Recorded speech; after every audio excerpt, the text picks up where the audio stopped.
수요 리바이블에 오신 여러분을 주님의 이름으로 축복합니다. 우리 다시 옆에 있는 분들과 인사 나눕시다. 잘 오셨습니다. 네, 잘 오셨습니다. 잘 오셨습니다. 오늘은 우리 바울의 주요 서신들 우리 쭉 읽고 있는데 로마서, 갈라디아서 지난주, 지지난주 계속해서 읽고 있고, 그 다음에 오늘은 고린도 전후서 이렇게 볼 차례입니다. 여러분에게 나누어드린 유인물 가져오셨나요? 네, 매주마다 드리니까는, 새로 뽑아서 드리니까는 이게 이제 다른 걸로 아는데 똑같은 거예요. 다 똑같아요. 여러분이 가져오셔야지 되시는 거고, 그리고 기회가 되시면은 이렇게 철을 해 놓으시면은 나중에 이렇게 배웠구나, 이런 일이 있었구나, 나중에 아실 수가 있습니다. 오늘은 별도로 준비되어 있지 않아요. 지난주와 같은 유인물이기 때문에 혹시 없으신 분들 있으시면은 너무 오늘 또 띄엄띄엄 앉으셨군요. 맞아. 지금 사회적 거리두기 해가지고 또 띄엄띄엄 앉죠. 그냥 말씀만 들으세요. 그리고 필기할 곳 있으시면은 필기하시고 이렇게 진행하시면 되십니다. 자, 고린도 전서 먼저 보도록 하겠습니다. 자, 고린도 전서는요, 목회자 바울이 써보낸 목회적인 서신입니다. 다분히 목회적인 그런, 느낌, 그리고 목회적인 내용이 아주 다분하게 잘 적혀 있는 것이 바로 고린도 전서입니다. 사도행전 18장 1절부터 11절 말씀을 보면은요, 여기에는 그 고린도 전서 혹은 그리고 고린도 교회가 세워질 때에 어떠한 배경에 있었는지를 우리가 엿볼 수가 있습니다. 자, 사도행전 18장 8절 한번 좀 볼까요? 자, 보겠습니다. 회당장 시작. 회당장인 그리스보는 그의 온 집안 식구와 함께 주님을 믿는 신자가 되었다. 그리고 고린도 사람 가운데서도 많은 사람이 바울의 말을 듣고서 믿고 세례를 받았다. 이게 바로 고린도 교회가 세워질 당시의 상황을 이렇게 그리고 있는 거예요.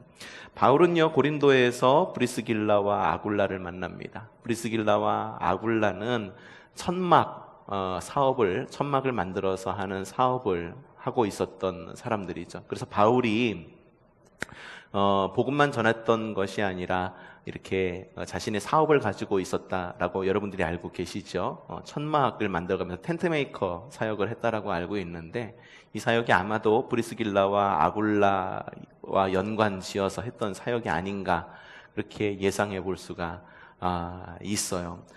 고린도에서 아굴라를 만납니다. 그리고 고린도에서 1년 6개월 동안 머물면서 유대인과 그리스인에게 복음을 전하는데, 아까 전에 읽었던 사도행전 말씀에서처럼 그리스보가 그리스도를 영접하면서, 그리스보가 그리스도를 라임이에요, 라임. 요즘에 힙하게 이렇게 하죠? 랩하죠? 라임. 그리스보가 그리스도를 영접하게 되면서 이 사람들을 중심으로 고린도 교회가 시작이 되었습니다. 근데 고린도 지역이라고 하는 지역이 굉장히 조금 독특한 지역이에요. 그리스 문화권에 있었던 그 당시에 많은 도시들이 사실 많은 문제들을 가지고 있었습니다. 왜냐하면 그 우상이 굉장히 잘 발달되어 있었기 때문이에요. 이 그리스 문화가 우상이 굉장히 잘 발달되어 있었기 때문이죠. 더군다나 이 고린도 지역은 항구 도시예요. 그래서 지금 고린도 운하라는 것이 있대요. 그래서 고린도 운하를 거쳐가지고 이렇게 배들이 움직일 수 있게끔 하는 운하가 만들어져 있다라고 그렇게 이야기를 하는데, 고린도 지역은 항구 도시였었습니다. 그러다 보니까 많은 사람들이 오고 가죠. 많은 사람들이 오고 간다라고 하는 것은 외지인들이 많이 들락달락한다라고 하는 뜻입니다. 이런 여행을 주로 업으로 삼고 있는 도시들, 아니면은 바닷가에 있는 도시들을 보면은 외지인들이 상당히 많이 왔다 갔다 합니다. 그러다 보니까는 치안이나 이런 것들이 좀 많이 이렇게 좀 센 경우도 있어요. 외지인들은 아무리 사람 사는 곳, 부딪히는 곳이다 할지라도 아무래도 내 고향이 아니니까, 내 고향이 아니고 타지니까는 좀 더 좀 자유로워지고 싶어 하는 마음이 있겠죠. 여러분 여행 가셔도 그렇죠. 여기 있는 것보다는 좀 더 자유롭게 옷도 입으시고 편하게 다니잖아요. 고린도라는 지역이 항구 도시다 보니까는 외지인들도 굉장히 많이 왔다 갔다 거리고, 그리고 이 돈의 흐름이 굉장히 이렇게 굉장히 활발하게 이루어진 그런 상업 도시였었습니다. 그런데 이 소돔과 고모라 도시처럼 도덕적 문제가 굉장히 많았던 지역이었었어요. 그래서 고린도 사람, 야, 저 사람 정말 고린도 사람 같아 라고 말하는 거는, 야, 정말 저 사람 이 개인 삶에 있어서 무분별한 사람이야 라는 말과 이렇게 동일하게 여겨졌습니다. 자, 여러분 학담 사람이야 하면 어떠한 이미지를 갖고 있습니까? 전국에 나가서 학담에서 왔어요 하면 어떤 이미지를 갖고 있어요? 이왕이면은 좀 좋은 이미지, 그리고 그런 이미지를 갖고 있으면 좋을 것 같아요. 서울에 나가서 어디서 왔어요? 연천에서 왔어요? 그러면은 그렇게 좋은 도시요? 그곳 사람들 다 인심도 좋고 선량하던데 라고 하는 그런 도시의 어떤 그런 아름다운 영성이 좀 심겨지는 그런 곳이 되었으면 좋겠다라는 생각이 들어요. 근데 고린도라고 하는 지역은 완전히 반대였던 거죠. 고린도 사람, 그러면 무분별한 사람, 막대해도 되는 사람. 고린도에서 온 여성, 이러면은 그냥 쉽게 대해도 되는 여성으로 여기는 그런 경우가 있었습니다.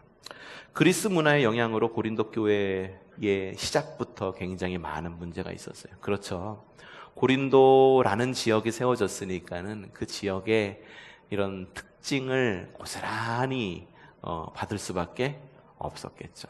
그러니까 그곳에 있었던 무분별한 어떤 그러한 문화들, 그리고 상업도시고 항구도시였던 외지인이 많았던, 그래서 사람들 사이에 있었던 그런 어떤 관계들, 문제들, 이런 것들이 고린도 교회 안으로 고스란히 그냥 스며들은 거예요. 그래서 바울은 글로이의 집 사람들과 그리고 고린도 성도들에게 전해들은 여러 문제들과 질문들에 대해서 적어서 고린도 전서를 보내면서 삶의 교훈들을 이렇게 전해주고 있습니다. 우선 고린도 교회에는요, 많은 문제들이 있었는데 그런 문제들에 따라서 바울이 하나하나씩 이런 교훈을 좀 주고 있는 것을 볼 수가 있어요. 이게 고린도 전서의 전반부에 적혀진 내용인데요.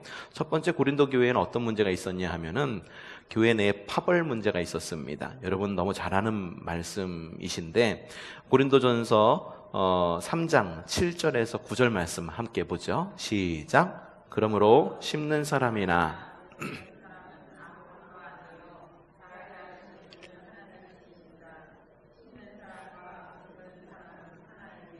그들은 각각 수고한 만큼 자기의 삭슬 받을 것입니다.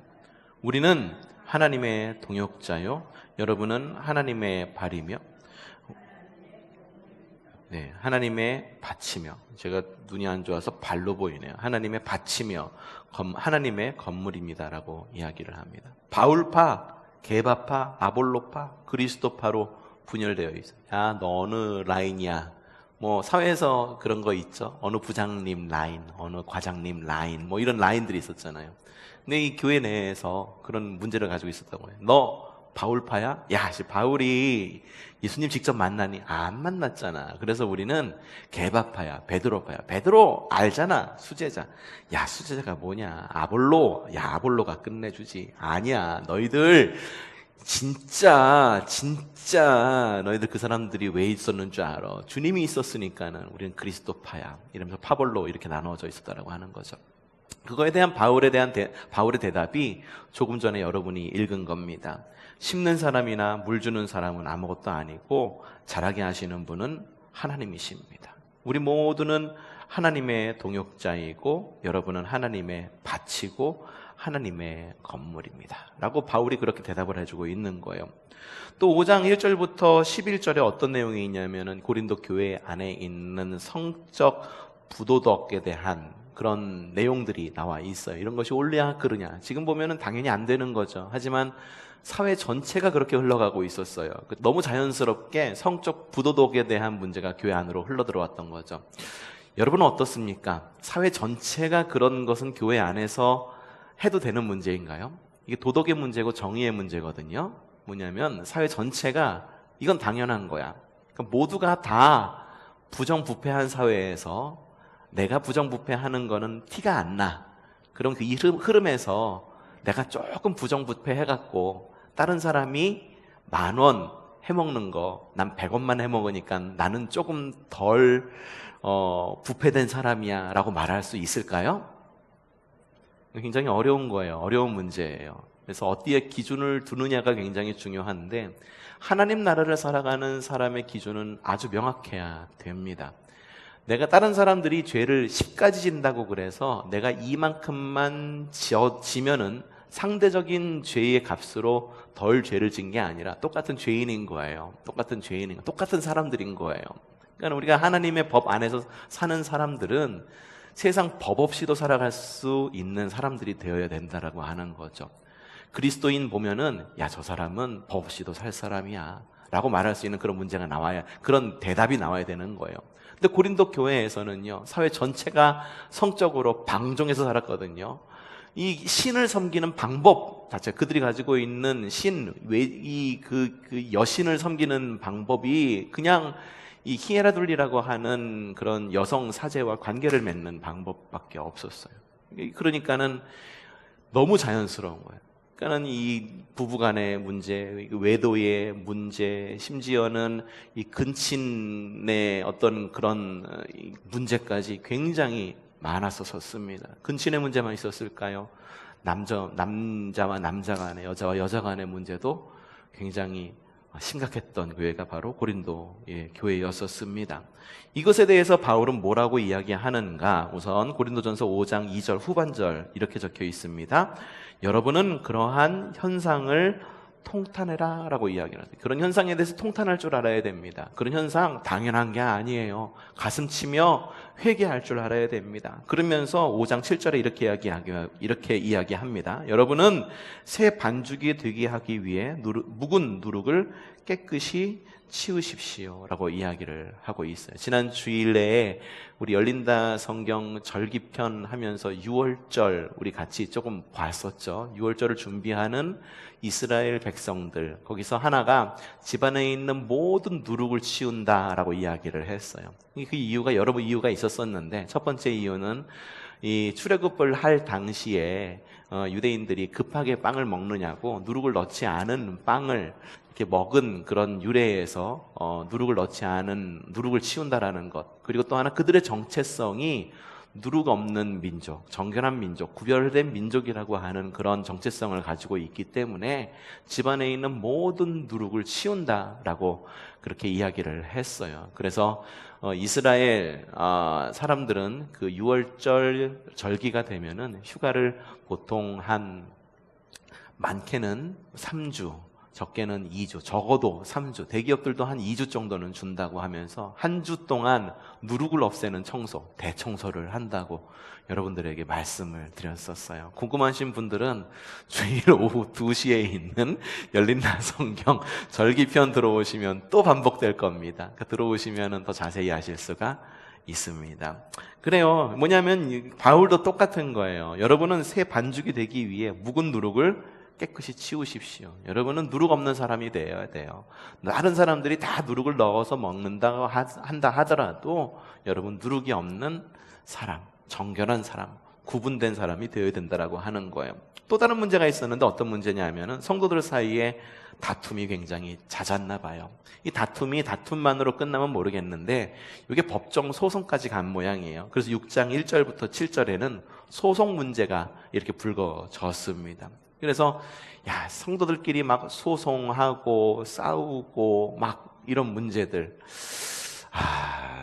지금은 어떤 거야? 지금의 교회들. 여러분들 혹시 저 몰래 성도들끼리 소송하는 성도들 있으세요?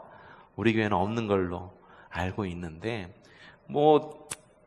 교회가 그러면 안 되는데 교회와 성도 사이에 소송까지 갈 뻔한 그런 문제들도 보이기도 하고요. 실제로 소송이 오고 가기도, 성도들끼리 소송이 오고 가기도 하고, 그런 것이 우리의 현실입니다. 그런데 바울이 그거에 대해서 무엇이라 이야기했는데 뭐라고 얘기했느냐? 고린도전서 6장 2절 읽어볼까요? 시작. 성도들이 세상을 심판하리라는 것을 여러분은 알지 못합니까? 이게 뭐냐 하면은 법정으로 가게 되면은 이게 뭐냐면은 법정이 성도를 심판하게 되는 거예요. 그쵸? 법이 성도를 심판하는데, 야, 우리는 법이 우리를 심판하는 사람이 아니라 오히려 성도가 세상을 심판하는 사람이 되어야 되지 않느냐? 우리가 말세 때에 우리 그런 자부심 가지고 있지 않냐? 근데 왜 이런 거를 갖다가 세상으로 나가서 소송 걸고 그렇게 싸우냐라고 이야기를 합니다. 6장 5절에서 뭐라고 이야기하느냐? 여러분 가운데는 신도 사이에 생기는 문제를 해결해 줄 만큼 지혜로운 사람이 하나도 없습니까? 답답한 노릇이죠. 교회 내에 성도 사이에 생기는 문제에 대해서 조율해 줄 사람이 아무도 없었던 것 같아요. 바울이 버럭한 거예요. 여러분 교회에는 신도들 사이에 이런 문제를 조율해 줄 사람이 아무도 없습니까? 그 누구도 어른 노릇 하나 해주려고 하는 사람이 아무도 없습니까? 라고 이야기를 하는 거죠. 고린도전서 6장 7절에 뭐라고 이야기하고 있느냐? 읽어보죠. 시작. 여러분이 서로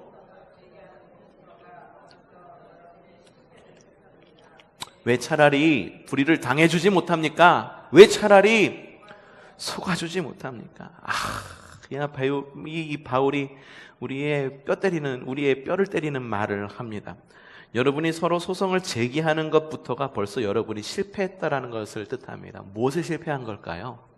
우리가 성도로서의 삶을 사는 것에 실패했다라고 이야기를 하는 거예요. 왜 차라리 불의를 당해주지 않습니까? 왜 차라리 속아주지 못합니까? 슬픈 일이죠.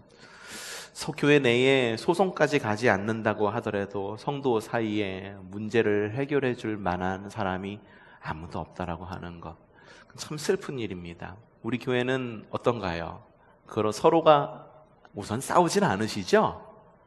안 싸우시죠? 네, 그런 교회가 좀 되었으면 좋겠어요. 안 싸우는 걸로 알고 있어요. 아직까지는 제가 누구하고 싸웠대 막 이런 이야기, 다른 교회에서는 들리는데 우리 교회에서는 안 들리는 것 같아요. 그래서 참 좋은 교회다라는 생각이 들고, 혹시 그런 일이 있다 하더라도 중재해 줄 만한 누군가가 분명히 있을 거라는 생각이 들고, 꼭 나서서 담임 목사님이 중재해 주세요, 그게 아니라 여러분들 사이에서 우선 그런 자정 능력이 좀 있었으면 좋겠어요.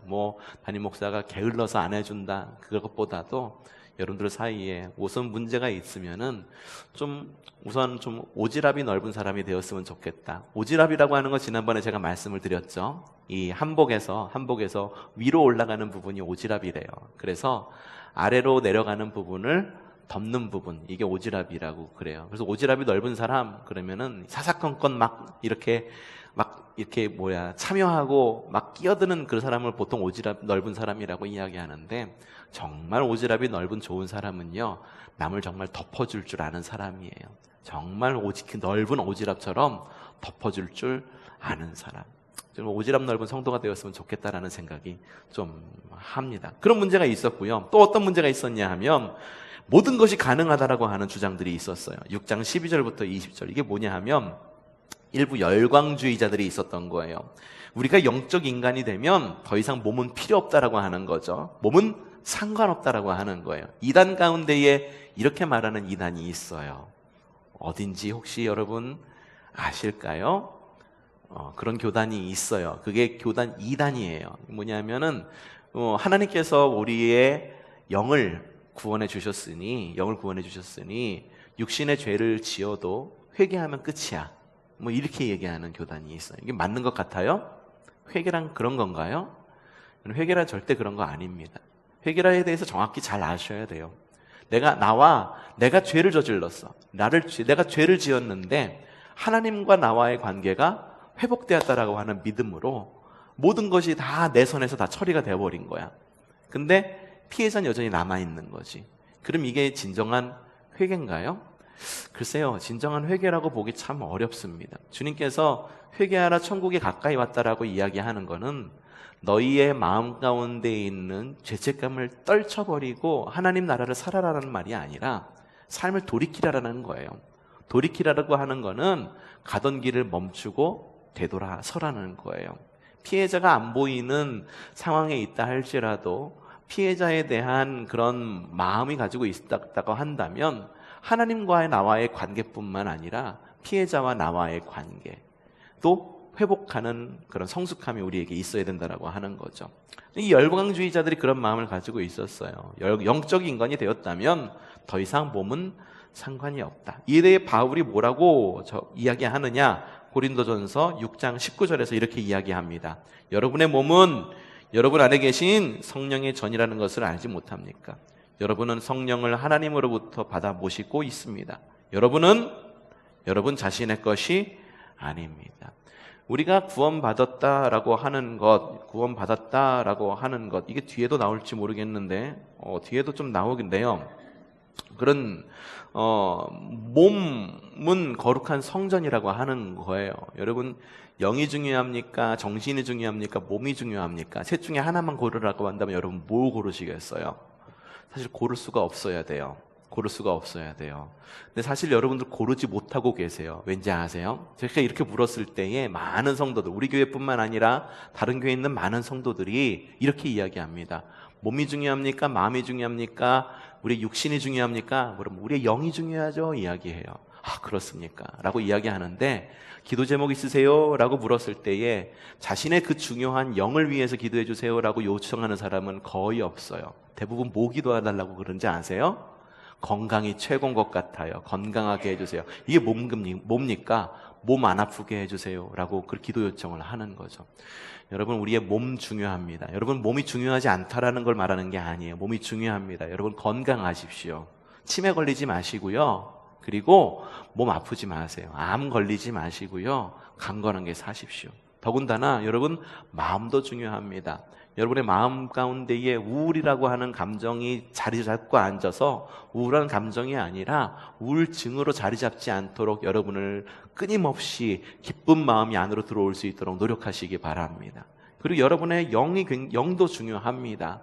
하나님께서 우리에게 영을 주시고 생기를 불어넣어 주셔서 우리를 생령이 되게 하셨잖아요. 우리의 정체성을 말하는 게 바로 우리의 영이다라고 하는 거죠. 하지만 영, 혼, 육, 이 하나, 이 세 가지가 함께 할 것인데 그 중에 제일은 영이다, 이게 아니라 영, 혼, 육 모두가 다 굉장히 중요하고, 이것들이 조화를 이룰 때 우리는 온전한 이 땅에서의 건강한 삶을 살아갈 수 있다라고 하는 거예요. 그러니까 기도할 때 여러분, 하나님, 우리 누구가 너무너무 아파요, 건강하게 해주세요 라고 기도하는 것 말리지 않고 기도하십시오. 하지만 여러분의 주위를 둘러보면은 여러분의 육신, 여러분의 주위 가운데에 육신만 아픈 사람만 있는 게 아니라 마음이 아픈 사람도 있어요. 그리고 영이 아픈 사람도 있어요. 그 사람들을 위해서 다독여주고 함께 끌어안고 슬퍼하는 자와 함께 슬퍼할 줄 아는 성도가 되어야 된다고 하는 거죠. 모든 것이 가능해. 영적으로 구원받았으니까 모든 것이 가능해. 이거는 어불성설이다라는 거죠. 후반부에는요, 고린도 교인들이 제기한 문제들이 이렇게 나와 있어요. 결혼해야 됩니까? 말아야 됩니까? 이렇게 질문을 해왔습니다. 7장 1절부터 40절.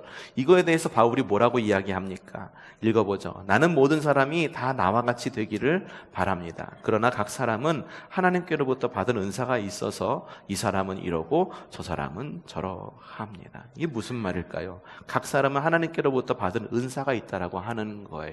독신의 은사가 있는 사람도 있고 결혼해서 살아야 되는 사람들도 있어요. 저는 어떤 것 같아요? 저는 혼자는 못 살 것 같아요. 아유, 우리 아내와 알콩달콩 그렇게 사는 게 얼마나 재밌는지 모르겠어요. 저는 혼자 살라고 그러면 못 살 것 같아요. 가족과 함께 있어요. 여러분은 어떠세요? 혼자 사는 게 좋으세요? 아유, 그놈의 남편, 아유, 지긋지긋해. 뭐 이래요? 아유, 여러분 같이 사는 것, 함께 사는 것. 혼자 사는 사람은 정말 은사가 있어요. 혼자 사는 사람들에 대한 은사가 있어요. 저보고 목사 아니라, 이게 만약에 목사가 아니라 신부가 되라고 그랬으면 저는 못했을 것 같아요. 가정을 이루고 알콩달콩 집에 들어가면 아빠 하고 달려드는 아이도 너무 좋고 아내도 좋고 다 좋습니다. 하나님 나라가 임박했다라고 그래서 현재의 삶을 포기해서는 안 된다라고 하는 거예요. 하나님 나라가 임박했어. 그러니까 나는 주님의 신부니까는 결혼 포기하고 직장 포기하고 모든 것을 포기하고 살래. 그게 아니다라고 하는 거죠. 각자의 삶에 충실하고 각자의 주어진 은사에 맞춰 살아가라. 우상 숭배와 재물을 먹는 문제가 있었습니다. 8장 1절부터 11장 1절 우상에게 바친 재물을 먹는 문제. 고린도 지역의 대부분의 육류는 대부분 이방 신전의 제물들이었었어요. 그래서 일부 성도는 극단적인 채식주의를 선택하기도 했습니다. 그리고 서로를 비방했어요. 야, 너 어떻게 이방 신전에서 제사 드린 음식 먹을 수 있니? 네가 그리스도인이라면 그럴 수 있는 거야? 라고 말합니다. 한쪽에서는 먹으면 어때? 좀 먹으면 어때? 하나님이 우리를 구원하셨는데 먹으면 어때? 너는 그렇다고 그래서 고기도 안 먹고 맨날 채소만 먹니? 라고 그러는 거. 서로 막 비방했다라고 하는 거예요. 이것에 대해서 바울이 뭐라고 이야기했느냐? 8장 4절 시작. 세상에 우상이란 것은 아무것도 아니고 오직 하나님 한 분밖에는 신이 없습니다.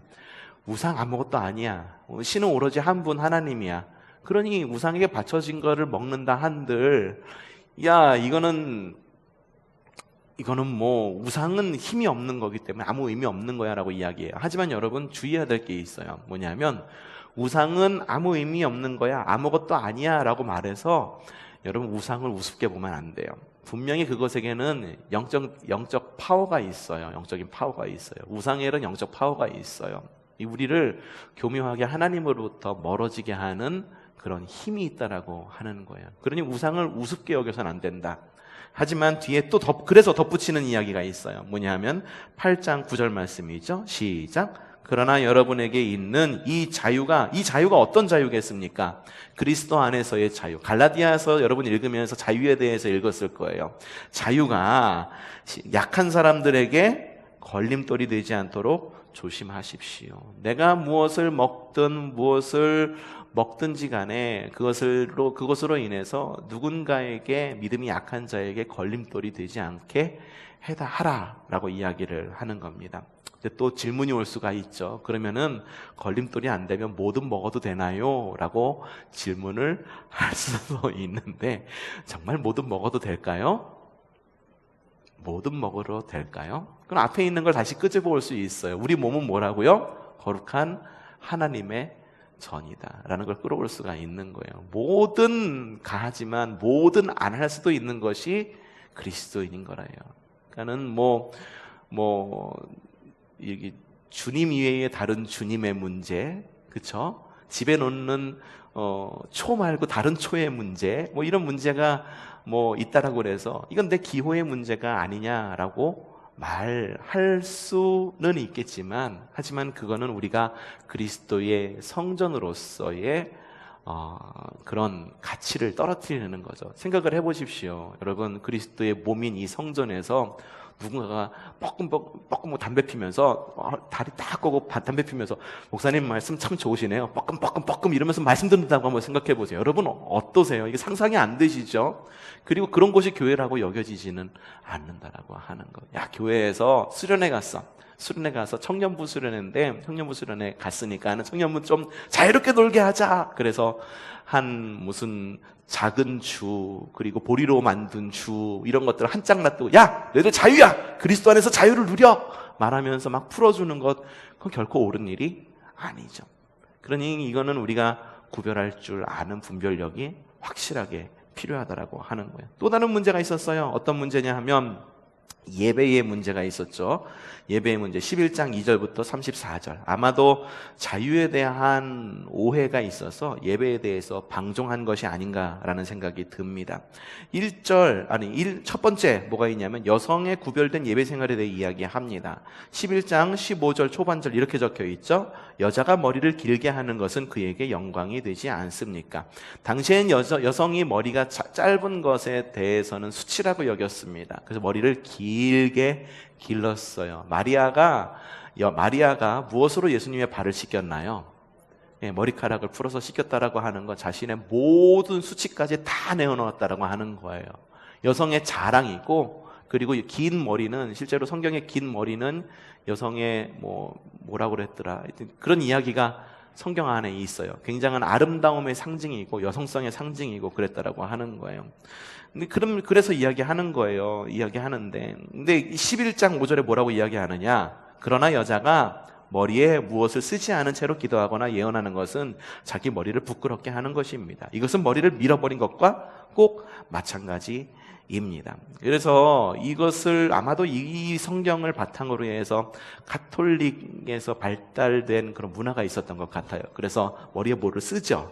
미사보라고 이야기한다라고 그래요. 머리에 쓰고 이렇게 좀 거룩하게 이렇게 하는 모습 보면 굉장히 뭔가 조금 순결해 보이고 굉장히 좀 예뻐 보이고 굉장히 그런 모습들이 이 미디어를 통해서 많이 접하게 되죠. 아마 여기서 나온 이야기인 것 같아요. 근데 이 당시에 여성의 어떤 그런 위치, 여성의 그런 사회적 위치, 문화를 좀 함께 생각할 필요가 있다라고 하는 거예요. 왜 여성에게만 뭐 이러한 굴레를 주는 건지 이렇게 묻는다고 한다면 이 당시에 여성의 위치는 굉장히 재산이었어요. 돈이었어요. 쉽게 말해서 여성은 곧 돈이었었어요. 재산이었었어요. 그래서 결혼하기 전에는 누구의 재산? 아버지의 재산. 결혼한 이후엔 누구의 재산? 남편의 재산. 그렇게 형편없었던 여성의 그런 권리 그리고 그런 것들을 누리지 못했던 사회에서 교회 안에서도 어쩌면 바울 이 이야기를 듣고 바울에 대해서 굉장히 섭섭하다. 야 바울? 이거 나는 바울의 생각에 반대야라고 말하는 그런 페미니스트들도 실제로 있고요. 반발을 갖고 있는 사람들도 분명히 있을 것입니다. 하지만 이것을 읽을 때 우리가 좀 분별력 있게 읽을 필요가 있어요. 이것이 꼭 여성에게만 주어지는 굴레인가? 그건 아니다라고 하는 거죠. 예배 생활에 대한 남성과 여성에 대해 이야기하는 모든 남성과 여성에 대한 이야기로 확대 해석해야 되는 것이 지금의 우리의 모습이 아니고 상황이 아닌가. 이건 좀 우리가 생각해 볼 필요가 있다라고 하는 거죠. 또 한 가지 문제가 있었는데 성찬의 문제가 있었습니다.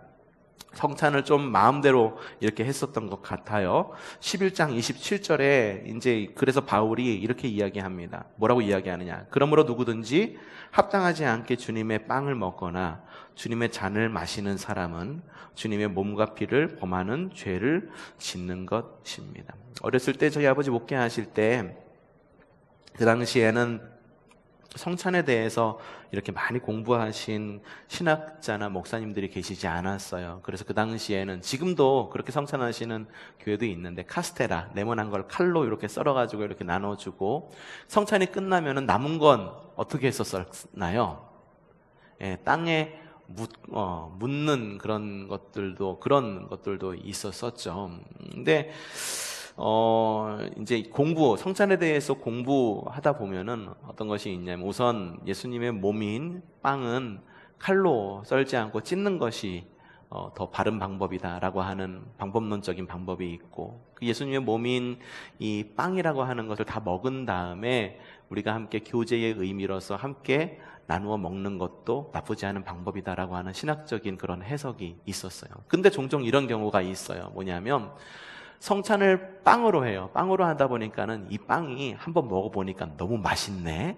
그래가지고 성찬 빵을 하나 이렇게 구입하면서 그냥 내 것도 하나 구입하는 거예요. 그래가지고 우리 아이 이렇게 그 아침에 학교 갈 때 그 빵하고 우유하고 같이 먹게 하려고 내 것도 똑같은 걸로 하나 구입하는 그런 경우. 글쎄요. 이왕이면 좀 다른 빵을 사는 것이 어떨까 좀 싶어요. 이렇게 이왕 사는 김에 사는 거 똑같은 빵인데 왜 이건 되고 왜 저건 되지 않느냐라고 물으신다고 한다면 글쎄요. 이 바울의 이야기를 고스란히 또 읽어줄 수밖에 없을 것 같아요. 그러므로 누구든지 합당하지 않게 주님의 빵을 먹거나 주님의 잔을 마시는 사람은 주님의 몸과 피를 범하는 죄를 짓는 것입니다. 그 빵 자체가 예수님의 몸은 아니에요. 그렇기 때문에 그 빵을 먹은 다음에 이 성찬을 행한 다음에 교제의 의미로 나눠 먹을 수도 있습니다. 그 빵이 우리 몸속에 들어가면서 갑자기 예수님의 몸으로 확 변하는 어떤 가톨릭에서 말하는 화채살을 말하는 건 아니잖아요. 빵이 분명히 예수님의 빵, 곧 예수님의 살 그 자체를 의미하지는 않지만 그 빵이 가지고 있는 그런 상징성을 생각한다라고 한다면 이제 성찬에 쓰이는 빵과 성찬에 쓰이는 그 음료에 대해서는 좀 우리가 좀 다른 방법으로 좀 구별할 수 있는 지혜가 우리에게 필요하지 않나라는 그런 지혜가 필요하다라고 하는 거죠. 또 하나 문제가 있었어요. 초대교회 안에 문제. 성령의 은사 문제가 있었죠. 12장 1절부터 14장 40절 좀 굉장히 길게 나와 있어요. 여러분 교회 안에서 어떤 은사가 최고의 은사일까요? 어떤 은사가 최고의 은사일까요? 바울의 대답은 이렇습니다. 12장 4절 은사는 여러 가지지만 그것을 주시는 분은 같은 성령이십니다. 그러니 더 큰 은사를 구하라 라고 이야기를 합니다. 이런 은사에 대한 이야기를 나오고 그 다음에 고린도전서 13장 유명하죠? 무슨 장입니까? 예, 사랑장이 나오는 거예요. 은사에 대한 이야기 정중앙에 뭐가 들어있냐면은 사랑장이 들어있는 거예요. 바울이 이야기하고 싶은 건 그게 아니었나 싶어요. 가장 큰 은사는, 교회 안에서 가장 큰 은사는 사랑이다라고 직접적으로 이렇게 이야기를 하고 있는 것이 아닌가 싶습니다. 그러면서 은사의 사용은 어떻게 해야 되는가? 14장 12절이죠. 시작. 이와 같이 여러분도 성령의 은사를 갈구하는 사람들이니 교회에 덕을 끼치도록 그 은사를 더욱 넘치게 받기를 힘쓰십시오. 은사를 어떻게 쓰라고 하는 겁니까? 교회에 덕을 끼치도록 사용해라 라고 이야기를 하고 있어요. 종종 교회 안에 나 은사 받았어요. 은사 받아가지고선 이 은사를 성도를 위해 사용하고 싶어요 라고 말하는데, 근데 성도를 위해 사용하는데 교회가 막 분열되고 막 그런 은사 사용하는 그런 모습들이 종종 있는 교회들이 있어요. 왜냐하면 내가 병을 고치는 은사가 있어요. 그러면서 목사님도 몰랐는데 돌아다니면서 성도들을 갖다가 안수하고 다닌 거야.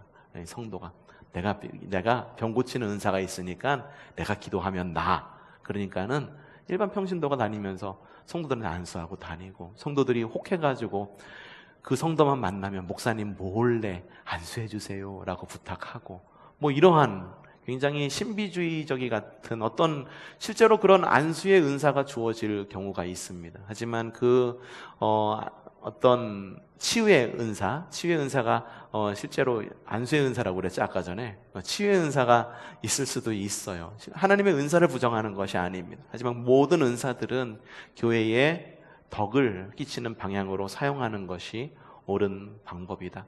내가 숨어서 은사를 갖다가 막 몰래 사용할 그런 은사라고 한다면 한번 생각해 보십시오. 그것으로 교회에 무리가 간다고 한다면 그 은사는 어쩌면은 하나님께서 참 싫어하는 방법으로 사용하는 것은 아닌지 참 고민해 볼 필요가 있다라고 하는 거죠.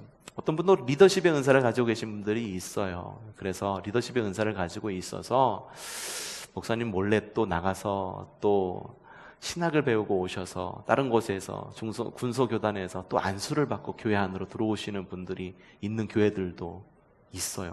그래서 교회 안에서 말하고 다니죠. 나 사실은 목사야. 여기서 이렇게 그렇게 말하고 다니시는 분들도 있어요. 실제로 교회에서 그거를 갖다가 이렇게 그늘에 있었던 걸 갖다가 양성화 시킨다라고 그래서 이렇게 교회 안으로 실제로 이렇게 부목처럼 이렇게 목사로 인정하는 교회도 있기는 합니다만 많은 경우에 좀 교회에 무리가 와요. 어느 날 갑자기 군소 신학교에서 신학 공부를 하고 오셨다고 그래가지고 갑자기 어느 날 나랑 같은 평신도였었는데 목사라고 목사의 권위를 딱 주고, 글쎄요, 같은 교단 안에서 공부를 갖다가 오랫동안 이렇게 검증된 학교에서 공부한 것도 아니고, 그리고 과정도 거치지 않고 은사를 잘 활용할 수 있는 방법을 고민해 가면서 이렇게 할 수 있는 방법이 있으면 얼마나 좋겠습니까? 많은 대부분의 경우에는 교회 안에서 참 힘들어합니다. 교인들도 힘들어하고 목사님도 힘들어하고, 결국은 이렇게 개척교회로 나가시는 분들도 종종 있으시더라고요. 이렇게 다 자신이 직접 교회를 개척하는 분들도 종종 있으시더라고요. 어쨌든 은사는 무엇의 덕을 교회 덕을 위해서 사용하라. 성도들에게 덕을 끼치는 방법으로 사용하는 것이 옳다. 또 다른 문제가 있었습니다. 15장 1절부터 58절에 죽은 자의 부활 문제. 자, 문제가 어떤 거냐 하면 세례를 받을 때 이미 부활한 거다라고 이야기해요.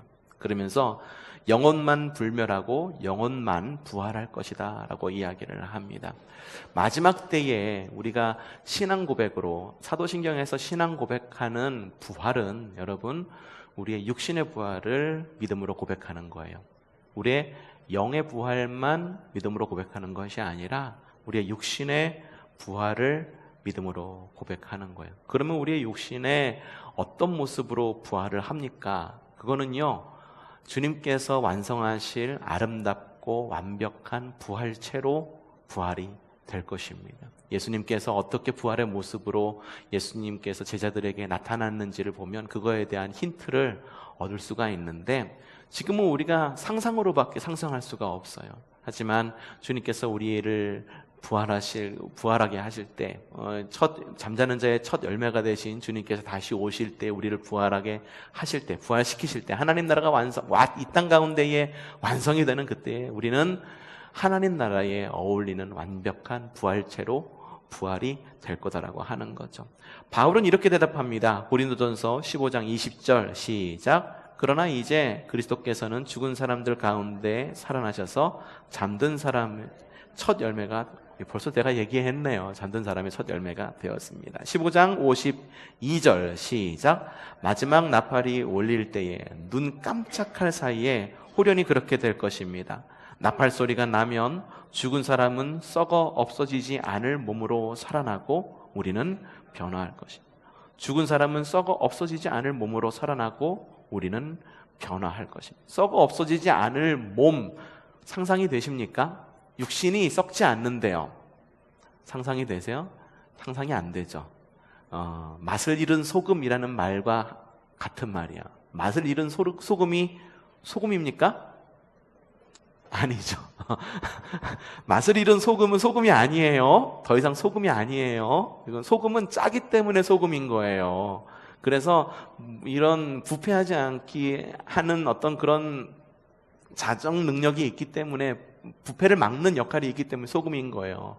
맛을 잃은 소금이라고 하는 거는 이거 굉장히 말장난인 거예요. 그래서 이게 보면은 예수님께서 말씀하시죠. 너희는 세상의 빛이다. 너희는 세상의 소금이다. 라고 말하면서 소금이 맛을 잃으면 버림을 받는, 땅바닥에 버려질 거다라고 이야기하는데, 예수님 시대에 이 소금이라고 하는 것, 소금은 지금 우리들처럼 이렇게 바다에서 이렇게 증발시켜서 얻는 소금, 그것도 있었을지는 모르겠습니다만 대부분의 소금들이 암염을 썼을 거다, 그렇게 이야기를 합니다. 그래서 암염을 쓸 때, 이 암염이 뭔지 아시죠? 바위인데 소금 덩어리예요. 근데 이게 흙하고 섞여 있는 거죠. 그러다 보니까 이 소금을 쓰려면 안에 있는 소금을 녹여내서 썼어야 됐던 거예요. 그래서 암염을 물에 담궈 두면은 그 물은 뭐가 될까요? 소금물이 되죠. 그럼 소금물은 떠서 쓰고, 그리고 나머지 찌끄러기, 돌들 아니면 모래들은 어떻게 될까요? 땅에 버렸을 거다. 그래서 그런 상황에서 소금이 맛을 잃으면 버려질 거다라는 것이 말이 나온 거지, 맛을 잃은 소금이라는 것 자체는 소금이 아닌 거예요. 달지 않은 설탕, 달지 않는데 설탕을 왜 넣어요? 다니까 넣는 거지. 달지 않는 설탕, 생각만 해도 싫다, 그렇죠? 그런데 이것도 같은 거예요. 썩어 없어지지 않을 육체, 상상할 수가 없는 거죠.